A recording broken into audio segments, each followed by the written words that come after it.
നമ്മെ ഈശോയിലേക്ക് നയിക്കുന്ന നീർച്ചാലുകളാണ്. ചരിത്രത്തിലെ ഒരു അസാധാരണമായ പ്രതിസന്ധി ഘട്ടത്തിലൂടെ നാം കടന്നു പോകുന്നു. കൊടും ക്രൂരതകളും ലഹരി മയക്കുമരുന്നുകളുടെ അമിതമായ ഉപയോഗവും യുദ്ധകാഹളങ്ങളും ഭയാനകമായ ക്രൈസ്തവ പീഡനങ്ങളും, ഇങ്ങനെ ഒരു വല്ലാത്ത ഉഷ്ണക്കാറ്റ് നമ്മെ അലോസരപ്പെടുത്തുന്ന സമയം.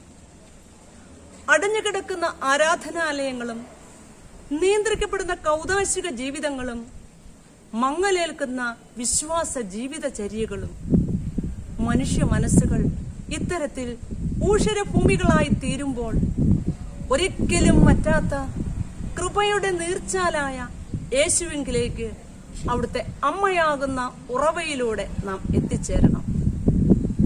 പരിശുദ്ധ അമ്മയുടെ ജന്മത്തിരുനാളിനായി ഒരുങ്ങുന്ന ഈ നാളുകളിൽ അമ്മയുടെ സുഹൃത വഴികളിലൂടെ നമുക്കും യാത്ര ചെയ്യാം. പരിശുദ്ധ അമ്മ ദൈവമാതാവാണ്.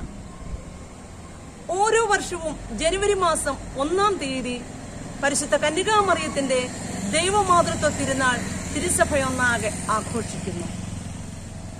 ദൈവമാതാവ് എത്ര അവർണ്ണനീയമായ ഒരു സ്ഥാനം!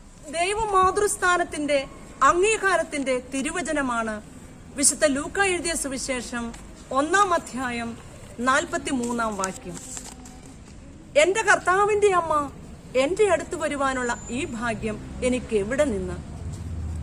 സ്വർഗത്തെയും ഭൂമിയെയും അതിശയിപ്പിക്കുന്ന മഹത്വത്തിനും ഉത്ഭവഭാവം കൂടാതെയുള്ള ജനനത്തിനും നിദാനം ദൈവമാതൃത്വമാണ്. മറിയം ദൈവമാതാവാണെന്നുള്ള വിശ്വാസ സത്യം പ്രഖ്യാപിച്ച എഫേസുസ് സൂനകദോസിലെ പിതാക്കന്മാർക്ക് നഗരവാസികൾ നൽകിയ സ്വീകരണം ലോകം മുഴുവൻ പരിശുദ്ധ അമ്മയുടെ ദൈവമാതൃത്വം ഏറ്റുവാങ്ങി എന്നതിന്റെ തെളിവായിരുന്നു. ദൈവമാതൃത്വം എന്ന മഹനീയ ഔന്നത്യത്തിലേക്ക് പ്രവേശിക്കുവാൻ പരിശുദ്ധ അമ്മയെ ദൈവം എങ്ങനെ തയ്യാറാക്കി എന്നത് ഏറെ വിസ്മരണീയമാണ്. മംഗളവാർത്ത മുതൽ ദൈവിക വെളിപാടുകളോട് അമ്മ പുലർത്തുന്ന വിശ്വസ്തത, അവ നിറവേറ്റുന്നതിൽ അമ്മ കാണിക്കുന്ന വിട്ടുവീഴ്ചയില്ലാത്ത സമീപനം, സ്വർഗസ്ഥ പിതാവിന്റെ ഇഷ്ടം നിറവേറ്റുന്നതിലെ ആത്മീയ ആനന്ദം, എലിസബത്തിന്റെ ഭവനത്തിലേക്കും ഈജിപ്തിലേക്കുമുള്ള യാത്രയിൽ അമ്മ തെരഞ്ഞെടുക്കുന്ന ത്യാഗത്തിന്റെ പാത, എല്ലാറ്റിനും ഉപരിയായി കുരിശിൻ ചുവട്ടിലെ അമ്മയുടെ ഹൃദയഭേദകമായ സഹനം. പരിശുദ്ധ മറിയത്തിന്റെ സാർവത്രിക മാതൃത്വം സ്ത്രീകളുടെ മാതൃത്വത്തിന്റെ വിശാലതയും വിശിഷ്ടതയും വെളിപ്പെടുത്തും. അമ്മയെന്ന നാമം പ്രകൃതി തന്നെ ഏറ്റവും മാധുര്യമുള്ള നാമമാക്കിയിരിക്കുന്നു. മാതൃത്വത്തെ ഏറ്റവും മൃദുലവും മനോഹരവും സ്നേഹത്തിന്റെ മാതൃകയുമാക്കിയത് പരിശുദ്ധ ദൈവമാതാവാണ്.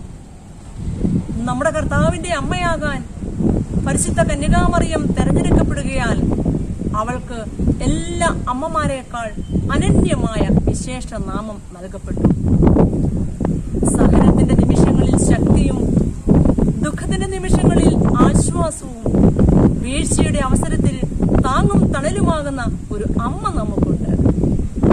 നമ്മുടെ നിഴലായി സംരക്ഷണ വലയം തീർത്ത് സങ്കടപ്പെടുന്നവരുടെ സങ്കേതമായി നിലകൊള്ളുന്നവളല്ലേ നമ്മുടെ അമ്മ. തിന്മ നിറഞ്ഞ ഈ ലോകത്തിൽ പാപത്തിന്റെ കളങ്കമേൽക്കാതെ അമ്മയുടെ കാപ്പയുടെ മടക്കുകൾക്കുള്ളിൽ, അമ്മയുടെ കൂപ്പിയ കരങ്ങൾക്കുള്ളിൽ നമ്മെ ചേർത്ത് പിടിക്കും. അമ്മയുടെ മൃദുവായ അനുകമ്പ നിറഞ്ഞ കണ്ണുകൾ നമ്മുടെ നേരെ തിരിയുമ്പോൾ സങ്കടക്കടലുകൾ ആനന്ദസാഗരമായി തീരും. നമ്മുടെ സ്വർഗീയ അമ്മയുടെ ജനനത്തിരുനാൾ ആഘോഷിക്കുന്ന ഈ അവസരത്തിൽ ഏറെ മാതൃവാത്സല്യത്തോടെ നമുക്ക് അമ്മയുടെ ചാരെ അണയാം.